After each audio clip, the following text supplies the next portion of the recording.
O ganito yan guys, pag kumakain ng rice, ganito yung matinding snack sa amin.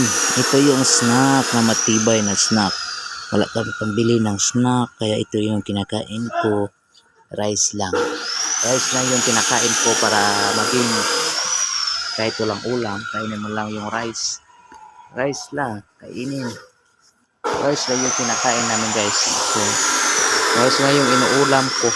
Oh. Kung sino naka-experience ninyo sa maliit pa kayo, even up to now, kumakain pa rin ako ng ganito habang nagwo-work. Pag may bahaw, ang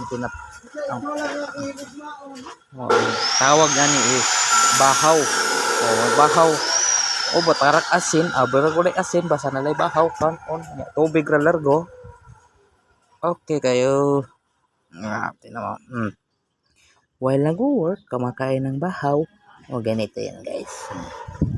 Sino mga naka-experience ng ganito? Ha?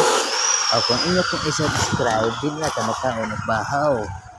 Dili na ta mga unok bahaw. Dili na ta makaon og bahaw. Bahaw. Walang bahaw. Bahaw. Bahaw. O ganito yun ha. Pag ganito yung bahaw, yung itsura. O. Tingnan nyo guys, oh. Ha? Malapit na yung maubos yung bahaw ko. Walang ulam. Pwede na yung walang ulam-ulam dyan. Walang ulam.